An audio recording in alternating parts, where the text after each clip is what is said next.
कुछ लोग, ख़ास तौर पर कुछ यूट्यूबर एडवोकेट मोमिन मलिक को, जो गुलाम हैदर के एडवोकेट हैं, उनकी कार्रवाई को लेकर बहुत सारे प्रश्न चिन्ह उनकी कार्रवाई पर लगा रहे हैं। तो बहुत सारे प्रश्न हैं, अनगिनत प्रश्न हैं, लेकिन कुछ प्रश्नों का मैं क्रमवार उत्तर देना चाहूँगी, जो कि मेरे ख्याल से जनता को देना एज अ अवेयरनेस बहुत ज़रूरी है। तो उसमें एक पहला प्रश्न ये है कि एडवोकेट मोमिन मलिक गुलाम हैदर को भारत का वीज़ा क्यों नहीं दिलवा पा रहे हैं। तो इस सवाल का जवाब ये है कि भारतीय कोर्ट्स ने आदेश किया था, ऑर्डर दिया था कि गुलाम हैदर को कि वो 10 जून तक भारत की कोर्ट्स में उपस्थित हो। वही ऑर्डर गुलाम हैदर ने वहाँ एम्बेसी में दिया कि मुझे भारत का वीज़ा दिया जाए, मुझे भारत की कोर्ट्स में उपस्थित होना है। अगर वीज़ा वहाँ से नहीं मिला है तो इसमें गुलाम हैदर के एडवोकेट मोमिन मलिक हैं, उनका इसमें कोई भी रोल नहीं है। उन्होंने अपना काम पूरा किया है। और ये भी है कि एडवोकेट मोमिन मलिक ने खुद भी कहा है कि अगर वीज़ा नहीं मिलता है तो वो पर्सनली इस्लामाबाद जाएंगे और वहाँ पर वीज़ा के लिए रिक्वेस्ट करेंगे। जो कुछ लोग कहते हैं कि वो नहीं दिला पा रहे हैं, तो ये कम्प्लीटली हिंदुस्तान गवर्नमेंट पर डिपेंड करता है कि वो उसे वीज़ा दे या ना दे। लोगों को बहुत साल लग जाते हैं लेकिन उन्हें भारत का वीज़ा नहीं मिल पाता। सालों साल लोग मेहनत करते हैं भारत आने के लिए।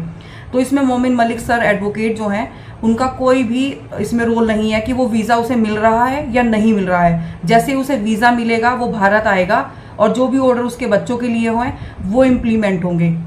तो ये डाउट्स लोग दूर कर लें कि एडवोकेट मोमिन मलिक वीज़ा नहीं दिला पा रहे हैं।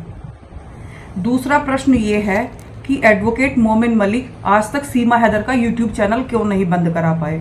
जैसा कि सबको पता है कि सीमा हैदर ने एडवोकेट मोमिन मलिक के खिलाफ अपने यूट्यूब चैनल पर वीडियो डाली, उन्हें अपशब्द कहे। तो एडवोकेट मोमिन मलिक जो हैं वो सीमा हैदर के यूट्यूब वाले मामले में पैटिशनर हैं। तो कोर्ट से एक इंट्रीम ऑर्डर हुआ है। इंट्रीम ऑर्डर में ये कहा गया है जब तक फर्दर ऑर्डर नहीं आता है तब तक वो एडवोकेट मोमिन मलिक के खिलाफ कोई भी वीडियो नहीं डालेगी, कोई भी अपशब्द नहीं करेगी। काफ़ी सारे लोग उसमें पार्टीज बनाए गए हैं।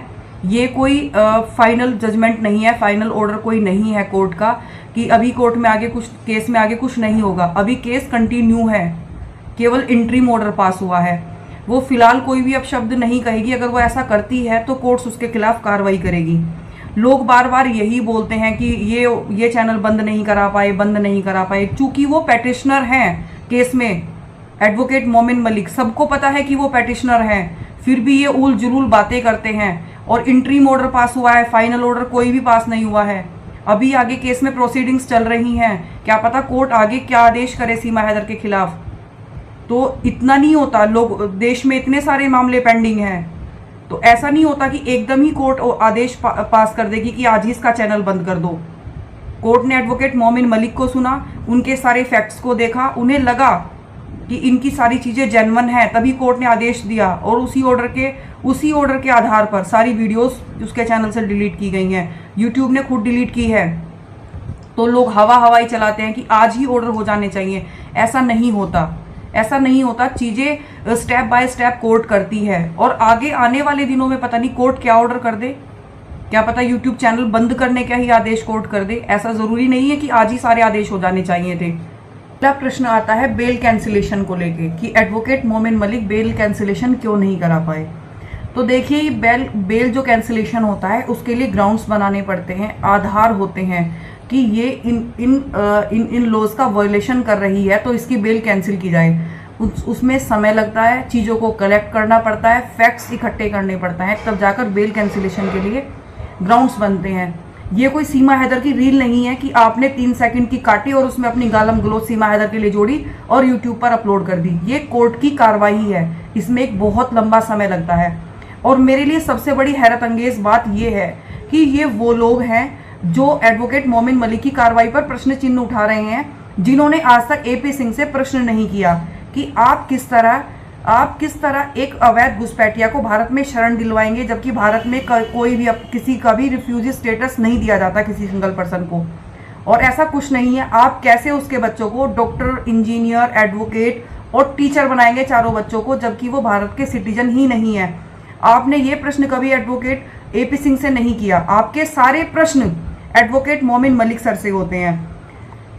हर बार यही पूछा जाता है, यही टारगेट किया जाता है कि एडवोकेट मोमिन मलिक इस केस में कार्रवाई क्यों नहीं कर रहे हैं।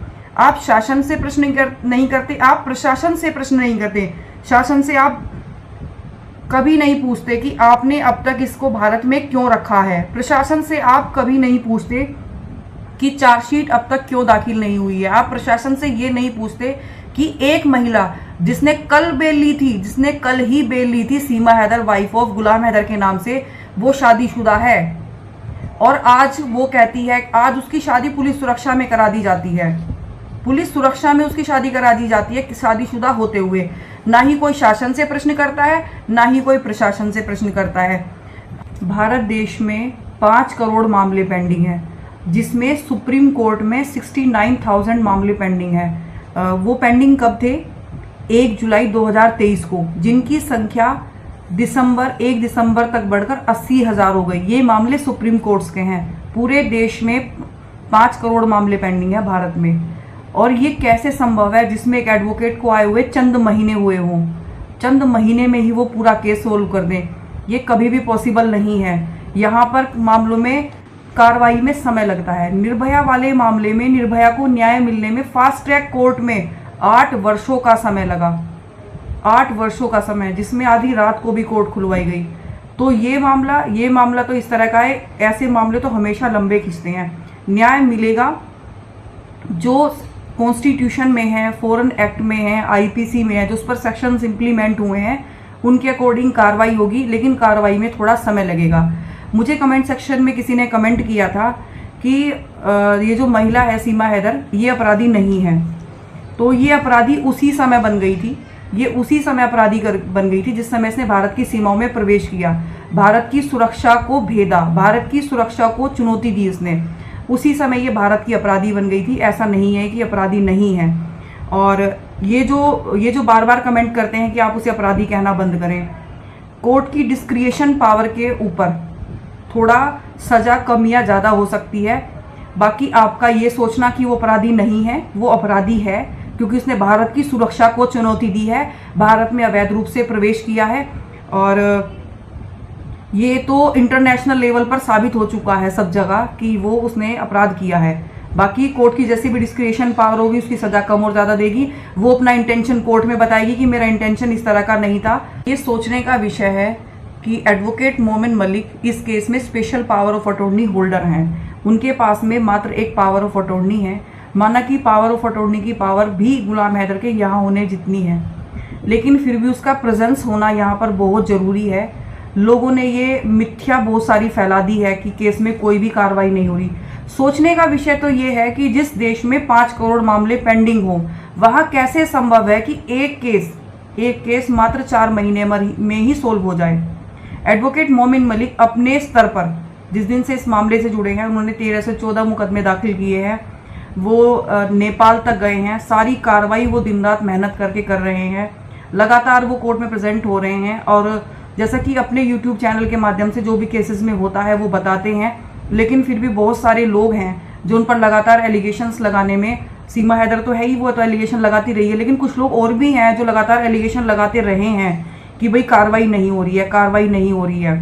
तो पहले अगर आपके पास में कोई ज्ञान नहीं है तो प्लीज़ आप गूगल करें, गूगल पर देखें कि देश में कितने करोड़ मामले पेंडिंग हैं। यहाँ पर बड़े से बड़े हिलेरियस क्राइम में भी यहाँ पर सालों लग जाते हैं लोगों को जस्टिस मिलने में। तो ये मामला तो बहुत ही ज़्यादा पेचीदा है। आज से पहले तो कोई भी एडवोकेट इसमें आकर खड़ा नहीं हुआ, किसी ने कोई कार्रवाई नहीं की। तो एटलीस्ट हमें ट्रस्ट रखना चाहिए इंडियन जुडिशरी पर। जो एडवोकेट हैं हमारे देश के, मोमिन मलिक कोई पाकिस्तानी एडवोकेट नहीं है कि भाई हमें उन लोगों पर ट्रस्ट नहीं है। वो तो हिंदुस्तान के एडवोकेट हैं और सामने सब कुछ दिखाई दे रहा है कि वो कितनी ज़्यादा मेहनत कर रहे हैं, किस तरह की कार्रवाई कर रहे हैं, और लगातार और अपने YouTube चैनल के माध्यम से वो सारी चीज़ें आकर बताते हैं। और ये भी ज़रूरी नहीं है कि वो सारे ऑर्डर्स आपको YouTube पर बताएं, क्योंकि मामलों में प्राइवेसी नाम की भी कोई चीज़ होती है। तो इन सब मिथ्या चीज़ों से आप बचें।